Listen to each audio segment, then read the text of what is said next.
1. España, la Inquisición y la leyenda negra. Bailando con lobos, la película norteamericana que se pone al lado de los indios, ganó 7 Oscars. Hacia mediados de los años 60, el western se dispuso a experimentar un cambio. Las primeras dudas acerca de la bondad de la causa de los pioneros anglosajones provocaron una crisis del esquema blanco bueno, piel roja malo.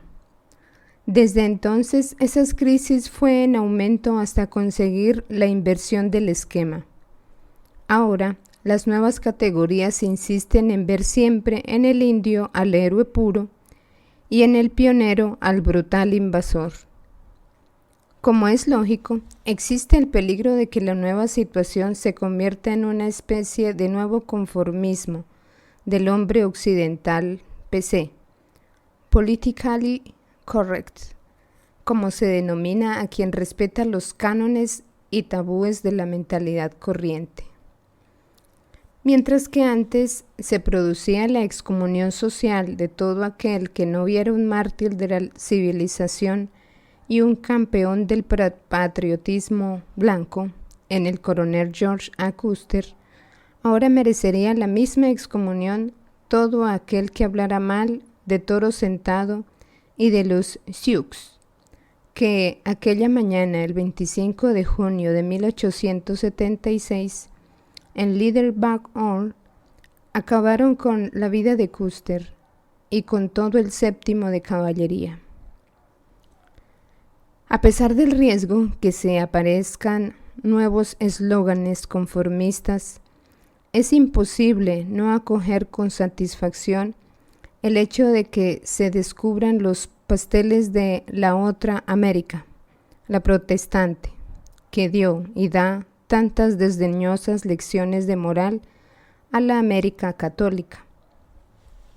Desde el siglo XVI, las potencias nórdicas reformadas, Gran Bretaña y Holanda, in primis, indicaron en sus dominios de ultramar una guerra psicológica al inventarse la leyenda negra de la barbarie y la opresión practicadas por España con las que estaban enzarzadas en la lucha por el predominio marítimo. Leyenda negra que, como ocurre puntualmente con todo lo que no está de moda en el mundo laico, es descubierta ahora con avidez por curas, frailes y católicos adultos en general, quienes al protestar con tonos virulentos en contra de las celebraciones por el 5º centenario del descubrimiento, ignoran que, con algunos siglos de retraso, se erigen en seguidores de una afortunada campaña de los servicios de propaganda británicos y holandeses. Pierre Chanut, historiador de hoy, fuera de toda duda, por ser calvinista, escribió: la leyenda antihispánica en su versión norteamericana, la europea, hace hincapié sobre todo en la Inquisición. Ha desempeñado el saludable papel de la válvula de escape. La pretendida matanza de los indios por parte de los españoles en el siglo XVI encubrió la matanza norteamericana de la frontera oeste, que tuvo lugar en el siglo XIX. La América protestante logró librarse de este modo de su crimen lanzándolo de nuevo sobre la América católica. Entendámonos, antes de ocuparnos de semejantes temas, sería preciso que nos librásemos de ciertos moralismos actuales que son irreales y que se niegan a reconocer que la historia es una señora inquietante, a menudo terrible, desde una perspectiva realista que debería volver a imponerse. Habría que condenar sin duda los errores y las atrocidades, vengan de donde vengan, pero sin maldecir como si se hubiera tratado de una cosa monstruosa el hecho en sí de la llegada de los europeos a las Américas y de su asentamiento en aquellas tierras para organizar un nuevo hábitat.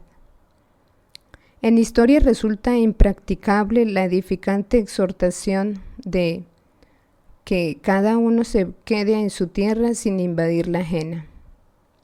No es practicable, no solo porque de ese modo se negaría todo dinamismo a las vicisitudes humanas, sino porque toda civilización es fruto de una mezcla que nunca fue pacífica. Sin ánimo de incodar a la historia sagrada misma, la tierra que Dios prometió a los judíos no les pertenecía, sino que se la arrancaron a la fuerza de sus anteriores habitantes. Las almas bondadosas que reniegan de los malvados usurpadores de las Américas olvidan, entre otras cosas, que a su llegada aquellos europeos se encontraron a su vez con otros usurpadores. El imperio de los aztecas y el de los incas se había creado con violencia y se mantenía gracias a la sanguinaria opresión de los pueblos invasores que habían sometido a los nativos a la esclavitud. A menudo se finge ignorar que las increíbles victorias de un puñado de españoles contra miles de guerreros no estuvieron determinadas ni por los arcabuces ni por los escasísimos cañones, que con frecuencia resultaban inútiles en aquellos climas donde la humedad neutralizaba la pólvora, ni por los caballos, que en la selva no podían ser lanzados a la carga. Aquellos triunfos se debieron sobre todo al apoyo de los indígenas oprimidos por los incas y los aztecas.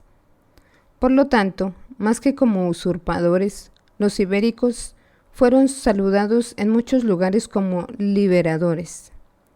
Y esperemos ahora que los historiadores iluminados no expliquen cómo es posible que en más de 3 siglos de dominio hispánico no se produjesen revueltas contra los nuevos dominadores, a pesar de su número reducido y a pesar de que por este hecho estaban expuestos al peligro de ser eliminados de la faz del nuevo continente al mínimo movimiento. La imagen de la invasión de América del Sur desaparece de inmediato al contacto con las cifras. En los 50 años que van de 1509 a 1559, es decir, en el periodo de la conquista desde Florida al Estrecho de Magallanes, los españoles que llegaron a las Indias Occidentales fueron poco más de 500. Sí, 500 por año. En total, 27.787 personas en medio siglo.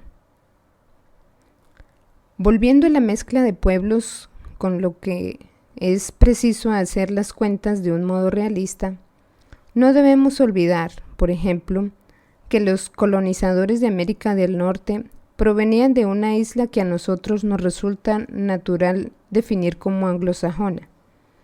En realidad eran de los britanos, sometidos primero por los romanos y luego por los bárbaros germanos, precisamente los anglos y los sajones, que exterminaron a buena parte de los indígenas y a la otra la hicieron huir hacia las costas de Galia, donde, después de expulsar a su vez a los habitantes originarios, crearon lo que se denomina Bretaña.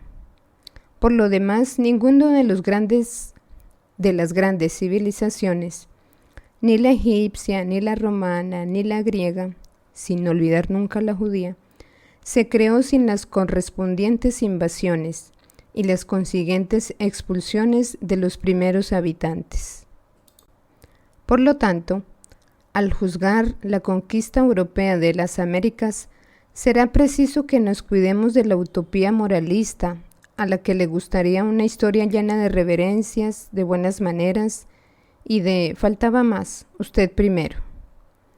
Aclarado este punto, es preciso que digamos también que hay conquistas y conquistas.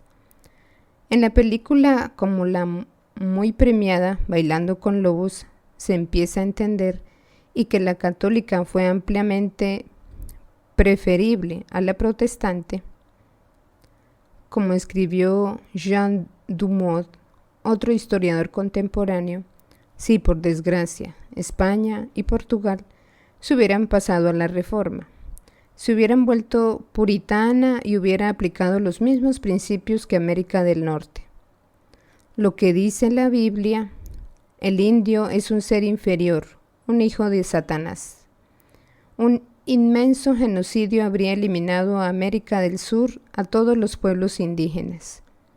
Hoy en día, al visitar las pocas reservas de México a Tierra de Fuego, los turistas harían fotos a los supervivientes, testigos de la matanza racial, llevada a cabo además sobre la base de motivaciones bíblicas. Efectivamente, las cifras cantan, mientras que los pielrojas que sobreviven en América del Norte son unos cuantos miles. En la América ex española y ex portuguesa, la mayoría de la población o bien es de origen indio o es fruto de la mezcla de precolombinos con europeos, y sobre todo en Brasil con africanos.